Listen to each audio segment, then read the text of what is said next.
Halo,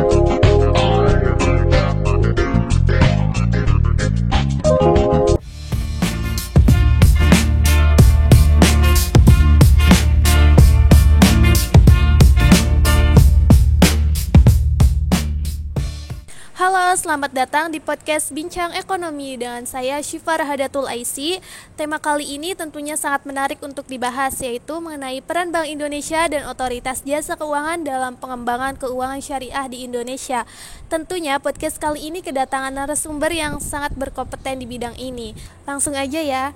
Keuangan syariah merupakan sektor yang sangat berpotensi di Indonesia. Dalam beberapa tahun terakhir, keuangan syariah mengalami perkembangan yang cukup pesat. Oleh karena itu, dibutuhkan peran Bank Indonesia dan Otoritas Jasa Keuangan dalam mendukung perkembangan sektor ini. Langsung aja nih, saya mau nanya kepada Kak Dwi dan Kak Tiffany, apa sih peran Bank Indonesia dalam pengembangan keuangan syariah di Indonesia?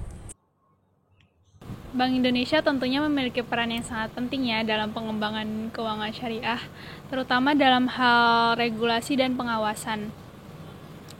Peran Bank Indonesia sendiri untuk menjaga stabilitas sistem keuangan, termasuk sektor keuangan syariah. Salah satu peran utamanya adalah menetapkan kebijakan moneter yang mendukung operasional lembaga keuangan syariah. Bank Indonesia juga mendukung pengembangan infrastruktur pasar yang syariah, seperti suku dan mengembangkan sistem pembayaran berbasis syariah yang sesuai dengan prinsip-prinsip Islam.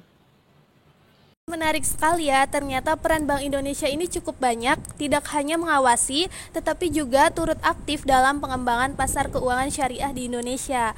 Lalu bagaimana dengan OJK? Apa sih peran OJK dalam mendukung perkembangan keuangan syariah di Indonesia? OJK itu kan tugas utamanya mengawasi dalam lembaga keuangan syariah. OJK juga mengawasi serta mengatur lembaga keuangan syariah agar tetap patuh pada regulasi dan prinsip keuangan syariah seperti bank syariah, asuransi syariah, dan lembaga keuangan syariah yang lainnya. Sangat jelas sekali. Jadi kalau tadi itu peran Bank Indonesia itu lebih berfokus pada stabilitas dan pengembangan pasar syariah. Kalau OJK itu lebih berfokus pada regulasi dan pengawasan pada keuangan syariah tersebut.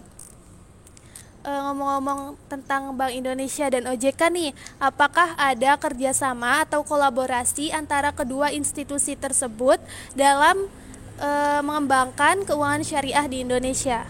Ada dong pastinya, karena Bank Indonesia dan OJK ini kan memang bekerja sama secara erat ya dalam mengembangkan sektor keuangan syariah. Misalnya dalam hal menyusun kebijakan antara kebijakan moneter dan kebijakan regulasi, di mana kedua kebijakan ini berkoordinasi untuk memastikan bahwa semua kebijakan yang keluar ini tidak saling bertentangan, melainkan malah justru saling mendukung satu sama lain. Selain itu, kedua institusi ini sering bekerja sama dalam hal pengembangan literasi keuangan syariah kepada masyarakat. Oh, tentunya ada ya kerjasama antara kedua institusi tersebut untuk menciptakan ekosistem keuangan syariah yang sehat dan berkembang. Karena pada penerapannya atau pada praktiknya, keduanya itu saling melengkapi dalam mengeluarkan kebijakan. Tidak terasa ya, sudah lama kita berbincang di podcast ini.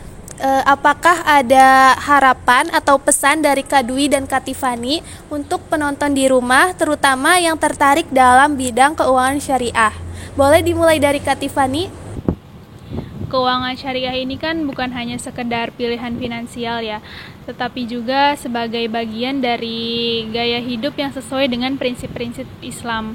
Harapan saya sih semoga kedepannya bakal lebih banyak lagi produk dan inovasi keuangan lembaga syariah yang tentunya bisa lebih bermanfaat bagi masyarakat luas.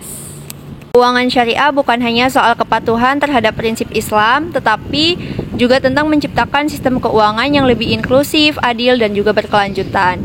Harapan saya semoga semakin banyak masyarakat yang teredukasi dan termotivasi untuk berpartisipasi dalam sektor ini, terutama baik sebagai konsumen, investor, dan maupun profesional. Masya Allah sekali ya harapan dan pesan untuk para penonton di rumah ini. Semoga podcast kali ini bermanfaat bagi kita semua, terutama untuk para penonton di rumah. Amin. Itu dia podcast dari kami. Sampai jumpa di podcast berikutnya.